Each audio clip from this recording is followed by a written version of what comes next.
합시다. 인사하겠습니다.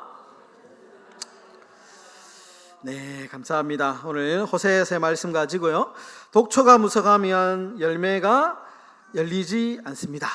잡초가 무성하면 열매가 열리지 않습니다 라는 제목으로 하나님 말씀 함께 보도록 하겠습니다. 여러분, 영국 런던에 가면 웨일즈 하노버라고 하는 이름을 가진 교회가 있습니다. 웨일즈 하노버. 이름만 들으면 이 교회가 어떤 교회인가 잘 이제 생소하죠. 웨일즈 하노버 교회. 근데 여러분, 이 교회에는 우리나라 최초의 선교사님이 계십니다. 대동강의 강변에서 이렇게 참수를 당해서 돌아가신 최초의 선교사님이신 토마스 선교사님, 다 아실 건데요, 이 토마스 선교사님을 파송한 교회가 웨일즈 하노버 교회입니다. 아주 유명한 교회죠. 지금은 이 웨일즈 하노버 교회의 담임 목사님이 한국 사람이라고 합니다. 좀 의미가 있죠. 여러분, 이 토마스 선교사님이 26살, 아주 젊은 나이에 이 조선, 그 당시 조선이라고 하는 나라에 배를 타고 왔습니다. 오자마자 제대로 된 선교 활동 한번 하지 못하고 목이 잘려 참수를 당해서 순교를 하게 되죠. 여러분, 그런데 이 토마스 선교사님이 당시 웨일즈 하노버 교회를 담임하던 담임 목사님의 아들이었답니다. 여러분, 아버지의 입장에서 얼마나 마음이 참참남하겠습니까? 자신이 매주 설교하던 이 강대상에서 자신의 손으로 아들을 안수하고, 정말 좀 두려움 반, 기대 반, 그렇게 아들을 조선이라고 하는 낯선 땅에 선교사로 그렇게 보냈는데, 제대로 된 선교 한번 하지 못하고 순교했다라는 소식을 들었을 때 아버지의 마음에, 그 부모의 마음이 얼마나 망연자실했을까라는 생각을 하게 됩니다. 여러분, 그런데 여러분, 결과를 보면 어떻습니까? 그렇지 않죠. 여러분, 이 토마스 선교사님의 순교로 인하여 수많은 열매들이 맺히게 됩니다. 여러분, 그가 전한 성경책은, 이 토마스 선교사님이 당시에 순교당할 때 손에 성경책을 한 권 딱 가지고 있었답니다. 이 성경책이 누구의 손에 의해서 그 당시 12살이었던 최치량이라고 하는, 그 당시에 이 토마스 선교사님의 순교 현장에 있었던, 병사로 있었던 최치량이라고 하는 12살 소년의 손에 의해서 한 여관의 벽지에 바르게 됩니다. 그러니까 그 벽지에 발려진 이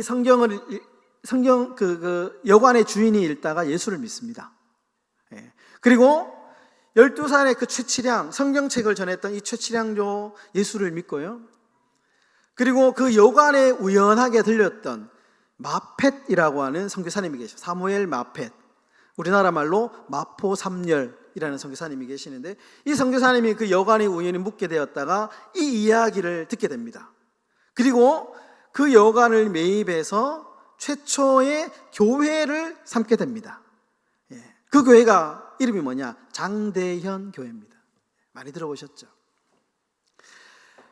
여러분, 이 장대현 교회의 최초의 장로가 한 명 세워지는데요, 최치량입니다. 12살 때 토마스 선교사님의 그 참수 현장에 있었던 그 어린 병사, 자신의 손으로 성경책을 전했던 그 사람이 결국에는 최초의 장로가 됩니다. 여러분, 이 장대현 교회를 중심으로 평양 대부흥의 운동이 일어나고요, 그리고 지금은 어떻게 되었습니까? 2만 명이 넘는 선교사를 파송하는 선교 대국이 되었습니다, 현재 우리나라가. 그리고요, 지금은 토마스 선교사님이 파송한 이후에 158년을 돌아서 지금 하노버 교회의 이 담임 목사님이 한국 사람입니다. 얼마나 의미가 있습니까? 결코 그 대동강변에서 정말 제대로 된 선교 한번 하지 못했던 그 순교였지만, 그러나 알고 보면 그 순교 때문에, 그 순교의 열매가 지금 이렇게 주렁주렁 열리고 우리가 그 열매를 지금 따먹고 있다라는 것입니다. 여러분, 저는 이런 얘기를 보면 제 인생을 계속 돌아봅니다. 나는 지금 어떤 열매를 맺고 있느냐. 내가 나중에 이제 이 세상을 떠나고 난 뒤에 내가 남길 열매가 무엇이냐에 대해서 이런 이야기를 이제 책을 통해서 읽거나 하며 저는 늘 그런 생각을 합니다. 앞으로 어떤 열매를 남길 것이냐. 여러분, 열매라고 하는 것은 최초에 하나님께서 천지를 창조하실 때의 하나님의 계획이었습니다. 여러분, 창세기에 보시면 하나님께서 태초에 천지를 창조하시잖아요. 나무를 창조하시고 풀을 창조하시고 세상을 창조하실 때 열매 맺게 창조하셨습니다. 그리고 인간을 창조하면서 첫 번째 명령이 뭐냐? 열매 맺는 겁니다. 여러분, 창세기 1장 28절에 보시면 이런 구절이 있습니다. 하나님이 그들에게 복을 주시며 하나님이 그들에게 이르시되 생육하고 번성하여 땅에 충만하라. 생육하고 번성하여 땅에 충만하라. 열매 맺는 삶을 살아라. 그렇게 말씀합니다. 여러분, 근데 신기하게도요, 성경의 첫 번째 장인 창세기에서 열매를 이야기하고 있는데요, 성경의 마지막 장인 요한계시록에도 열매 맺는 이야기로 끝이 납니다. 요한계시록 22장 2절에 보시면 이렇게 말씀합니다. 좌우에 생명나무가 있어 12가지 열매를 맺되 달마다 그 열매를 맺고 그 나무 잎사귀들은 만국을 치료하기 위하여 있더라. 성경의 처음과 끝이 열매 이야기로 끝을 맺는다라는 것입니다. 열매 맺는 삶, 여러분, 얼마나 중요합니까? 여러분, 세례요한과 예수님은 사람의 행실이 그들의 열매로 좌우한다 이렇게 말씀합니다. 마태복음 7장 17절, 좋은 나무마다 아름다운 열매를 맺고 못된 나무가 나쁜 열매를 맺는다. 여러분, 오늘 말씀은 열매에 대한 말씀입니다. 열매. 여러분, 2024년 얼마 남지 않았습니다. 시작한 지가 엊그제 같은데 이제 10월 달도 다 갔고요. 11월, 12월 이제 2달 남지 조금 남았는데, 여러분, 이 가을, 깊어가는 가을에 우리는 어떤 열매를 맺고 있는가? 어떤 열매를 맺고 있는가? 2024년 우리가 첫 송구 영신 예배를 보내면서 다짐했던, 하나님 2024년도에는 이러한 열매를 맺게 해주십시오. 여러분, 기도하지 않았습니까? 여러분, 2024년이 얼마 남지 않은 이때, 이 가을에 오늘 말씀을 통해서 선한 열매, 성령의 열매를 맺으시는 저와 여러분들의 삶이 다 되시기를 주의 이름으로 축원합니다. 여러분, 첫 번째 우리 한번 따라하겠습니다. 잡초가 무성하면 열매가 열리지 않습니다. 잡초가 무성하면 열매가 열리지 않습니다. 여러분, 오늘 우리는 호세아서를 보고 있는데 호세아 선지자는 비유를 많이 이야기합니다. 비유. 호세아서를 보면 비유의 말씀이 많이 있는데요, 특별히 오늘 말씀은 포도농사 비유를 통해서 현재 이스라엘 백성들이 어떠한 영적인 상태에 있는가를 이야기하고 있습니다. 1절을 보시면 먼저 호세아 선지자가 이스라엘 백성들을 칭찬합니다. 정확하게 말하면 북이스라엘입니다. 북이스라엘. 호세아 선지자는 북이스라엘의 마지막 선지자거든요. 북이스라엘 향하여 어떻게 얘기하냐면 칭찬을 합니다. 이 이스라엘 백성이 하나님께 복을 많이 받았다, 복을 많이 받았다라고 칭찬을 딱 한 줄 하고요, 그리고 이 칭찬은 이 한 줄로 딱 끝이 납니다. 그리고 이어서 문제가 있는데 하나님께 복을 많이 받았으면 그 받은 복을 가지고 하나님께 감사하며 주신 복을 하나님께 쓰며 살아야 되는데, 그 당시 이스라엘 백성들이 그렇지 않았다는 겁니다. 받은 복을 누리면서 오히려 우상을 더 열심히 섬기고 있다, 이렇게 이야기를 합니다. 그러면서 호세아 선지자가요, 너희들 마음에 독초가 자라고 있다, 이렇게 얘기합니다. 10장 4절에 이렇게 얘기합니다. 그들이 헛된 말을 내며 거짓 맹세로 언약을 세우니 그 재판이 밭 이랑에 돋는 독초 같으리로다.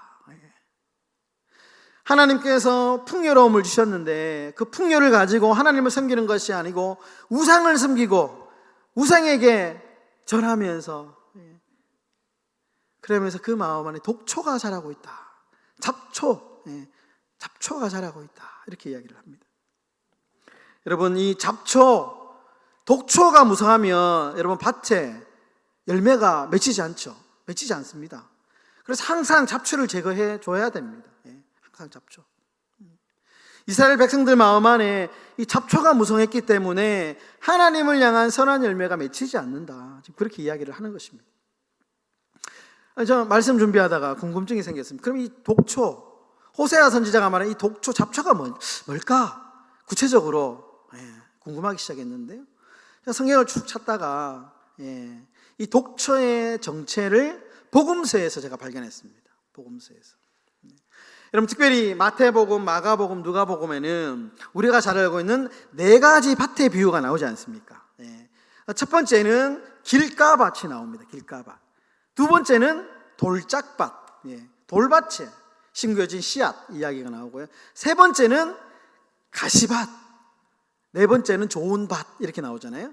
여러분, 여기서 세 번째 밭, 가시밭에 심겨진 씨앗, 이 가시밭이 오늘 호세아가 말하는 독초가 자라는, 잡초가 자라는 밭입니다. 여러분, 예수님께서 이 4가지 밭 비유를 말씀하시면서 가시밭에 떨어진 씨가 왜 열매를 맺지 못하느냐, 그 이유를 누가복음 8장 14절에 이렇게 말씀합니다. 우리 다 같이 한번 스크린을 보면서 다 같이 한번 읽어보겠습니다. 시작. 가시떨기에 떨어졌다는 것은 말씀을 들은 자이나 지내는 중 이생의 염려와 재물과 향락의 기운이 막혀 온전히 결실하지 못하는 자요. 여러분, 마음에 열매를 맺지 못하는 원인이 무엇이냐? 내 마음 속에 가득한 세상 때문에 그렇다는 겁니다. 오늘 호세아서는 두 마음이다 이렇게 표현하잖아요. 하나님도 사랑하지만 그러나 세상을 향한 마음도 버리지 못하는 거예요. 그래서 세상을 향한 마음이 너무 크니까 이 아름다운 열매를 못 맺는 겁니다. 독초, 잡초가 자라는 거예요. 이것이 독초고 이것이 우상숭배다. 우상숭배다. 여러분, 예수님의 12 제자 중에 가룟 유다 있잖아요. 가룟 유다가 대표적인 가시밭 믿음입니다. 이렇게 처음에 이 가룟 유다가 예수님의 부르심을 받았을 때 얼마나 행복했습니까? 열심히 예수님 따라다니면서 머리가 좋아가지고요, 특별히 재정을 맡았습니다. 재정을 맡은 사람이 머리도 좋아야 되지만 성실함도 있어야 되거든요. 그러니까 이 사람이 평소에는 성실하고 꼼꼼하고 계산도 빠르고 그랬던 것 같아요. 근데 예수님은 막 따라했는데 마음에 이제 걱정이 생기는 거예요. 예수님 따라다니면 처음에 한 자리 할 줄 알았는데 뭔가 좀 돈도 좀 벌고 좀 괜찮게 살 것 같았는데 알고 보니까 돈도 안 되고 뭐 자꾸 제자들 사이에서도 밀려나는 것 같고 이게 도움이 안 되는 것 같아요. 그러면서 안에 마음에 자꾸 세상의 염려, 재물에 대한 걱정들이 막 쌓이면서 독초가 막 자라기 시작하는 겁니다. 그래서 요한복음에 보면 사단이 그의 마음에 그 마음을 심었다 이렇게 얘기하거든요. 근데 그 마음에 시험이 탁 든 거예요. 결국에는 예수님 팔았죠. 팔게 됩니다. 여러분, 예수님의 제자 사도 요한이 요한일서 2장 15절에 이런 이야기합니다. 저는 이 말씀 보면서 아마 그때 이 가룟 유다를 생각하면서 이 말씀을 적은 것 같은데, 요한일서 2장 15절에 보시면 이렇게 말씀합니다. 이 세상에나 세상에 있는 것들을 사랑하지 말라. 누구든지 세상을 사랑하면 아버지의 사랑이 그 안에 있지 아니하니. 세상을 사랑하지 마라. 세상을 사랑하지 마라. 세상을 사랑하면 아버지의 사랑이 그 안에 있지 않는다. 우리 사랑하는 행복한 교회 성도 여러분, 성령의 열매를 원하십니까? 선한 열매 맺고 싶으십니까? 그러면 마음의 독초를 빼내야 됩니다. 여러분, 마음에 가득 찬 세상을 뒤로 해야 됩니다. 세상의 염려, 근심, 걱정, 재물에 대한 염려, 근심, 걱정, 앞날에 대한 염려, 근심, 걱정, 마음에 있는 이 독초를 빼내고 그 안에 오로지 하나님을 향한 사랑으로 채우면 선한 열매, 성령의 열매가 맺히게 되는 겁니다. 여러분, 마음에 가득한 세상을 뒤로하고 오직 하나님만 사랑하시는 그런 일편단심의 신앙이 되시기를 주의 이름으로 축원합니다. 두 번째, 한번 따라하겠습니다. 가지에 붙어 있어야 열매를 맺을 수 있습니다. 여러분, 가지에 붙어 있어야 우리가 열매를 맺을 수 있습니다. 여러분, 호세아 선지자가 호세아 14장 마지막 장에 열매를 맺는 방법에 대해서 결론적으로 이야기를 하는데요, 호세아서 14장 1절과 2절에 보시면 이런 이야기를 합니다. 이스라엘아, 내 하나님 여호와께로 돌아오라. 내가 불의함으로 말미암아 엎드러졌느니라. 너는 말씀을 가지고 여호와께로 돌아와서 아래의 길을 모든 불의를 제거하시고 선한 바를 받으소서. 우리가 숫송아지를 대신하여 입술의 열매를 주께 드리리이다. 호세아스가 우리 삶에 열매를 맺을 수 있는 구체적인 방법을 마지막 장에 얘기하는데, 여호와께 돌아오는 것. 여호와께로 돌아오면 열매를 맺을 수 있다, 이렇게 얘기합니다. 그 구체적인 열매가 어떤 열매인가? 호세아 14장 5절부터 8절까지 말씀입니다. 이렇게 나옵니다. 백합화같이 피겠고 레바논 백향목같이 뿌리가 박힐 것이라. 그의 가지는 퍼지며 그의 아름다움은 감람나무와 같고 그의 향기는 레바논 백향목 같으리니 그 그늘 아래에 거주하는 자가 돌아올지라. 그들은 곡식같이 풍성할 것이며 포도나무같이 꽃이 필 것이며 그 향기는 레바논의 포도주같이 되리라. 14장 8절에 나는 푸른 잣나무 같으니 내가 나로 말미암아 열매를 얻으리라 하니라. 여러분, 세상을 버리면 믿음의 뿌리가 단단해지고 꽃이 피고 그리고 그 꽃에 열매가 맺죠. 그래서 아름다운 풍성한 수확의 기쁨을 맛보게 될 것이다. 호세아 선지자가 비유로 이렇게 지금 이야기를 하는 겁니다. 여러분, 똑같은 표현인데요, 예수님이 아주 간결하게 이렇게 표현합니다. 요한복음 15장 5절. 나는 포도나무요 너희는 가지라. 그가 내 안에 내가 그 안에 거하면 사람이 열매를 많이 맺나니 나를 떠나서는 너희가 아무것도 할 수 없습니다. 우리 보고 다시 한번 더 읽어볼까요? 같이 한번 읽어보겠습니다. 다 같이 읽겠습니다. 시작. 나는 포도나무요 너희는 가지라. 그가 내 안에 내가 그 안에 거하면 사람이 열매를 많이 맺나니 나를 떠나서는 아멘. 사랑하는 성도 여러분, 우리가 열매를 맺으려면요, 예수님 안에 가지 되시는 예수님께 붙어 있어야 됩니다. 붙어 있으면 성령의 열매, 선한 열매를 맺을 수 있게 된다라는 것입니다. 우리 사랑하는 성도 여러분, 포도나무 되시는 예수님께 붙어서 꽃이 피고 열매 맺는 그런 믿음의 삶이 다 되시기를 주의 이름으로 축원합니다. 여러분, 시를 한 편, 제가 아주 좋은 시가 있어서 가을에 어울리는 시더라고요. 윤동주 시인의 시인데요, 제가 한 편 읽어드리겠습니다. 목소리가 별로 안 좋아도 여러분 한번 스크린에 띄워드릴 테니까 보시면서 한번 들어보십시오. 제목은 그렇습니다. 내 인생의 가을이 오면. 내 인생의 가을이 오면 나는 나에게 물어볼 이야기들이 있습니다. 내 인생의 가을이 오면 나는 나에게 열심히 살았느냐고 물을 것입니다. 그때 자신 있게 말할 수 있도록 나는 지금 맞이하고 있는 하루하루를 최선을 다하여 살아야겠습니다. 내 인생의 가을이 오면 나는 나에게 삶이 아름다웠느냐고 물을 겁니다. 나는 그때 기쁘게 대답할 수 있도록 내 삶의 날들을 기쁨으로 아름답게 가꾸어 나아가야겠습니다. 내 인생의 가을이 오면 나는 나에게 어떤 열매를 얼마만큼 맺었느냐고 물을 겁니다. 그때 나는 자랑스럽게 대답하기 위해 지금 나는 내 마음밭에 좋은 생각의 씨를 뿌려놓아 좋은 말과 좋은 행동의 열매를 부지런히 키워야겠습니다. 예. 윤동주 시인의 내 인생의 가을이 오면이라는 시입니다.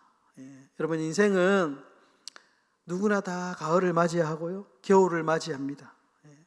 그리고 언젠가는 우리는 우리의 사명이 다 하면 끝나면 그 인생이 살아생전에 잘 나가던 인생이든 그렇지 않은 인생이든 유명한 사람이든 그렇지 않은 사람이든 바쁘게 사는 사람이든 그렇지 않은 사람이든 누구나 하나님 앞에 서게 됩니다. 여러분, 그때 여러분들 하나님께서, 예수님께서 우리에게 이렇게 물을 것입니다. 어떤 열매를 맺었느냐? 이 땅 가운데 살면서 인생에 어떤 열매를 맺고 왔느냐? 반드시 물을 겁니다. 그럼 그때 자랑스러운 대답을 준비했으면 좋겠습니다. 오늘 윤동주 시인의 고백처럼 자랑스럽게 대답을 하기 위해서 어떤 열매를 얼마만큼 맺었느냐 물을 겁니다. 그때 나는 자랑스럽게 대답하기 위해서 지금, 그럼 그때 자랑스러운 대답을 언제 준비하느냐? 그때 준비하는 게 아닌 거예요. 지금 준비하는 겁니다. 지나간 과거도 이제 여러분 미련 후회할 필요 없습니다. 지나간 건 지나간 것이고요. 지금, 앞으로, 지금부터 차근차근 준비해 나가는 겁니다. 왜? 부끄럽지 않은 인생을 살기 위해서. 그날에 피할 수 없는 그날에 자랑스러운 대답을 하기 위해서 여러분 지금 준비하는 겁니다. 여러분, 갈라디아서 5장 22절과 23절에 이렇게 말씀합니다. 오직 성령의 열매는 사랑과 희락과 화평과 오래 참음과 자비와 양선과 충성과 온유와 절제니 이 같은 것을 금지할 법이 없느니라. 성령의 9가지 열매라고 우리가 이야기하지 않습니까?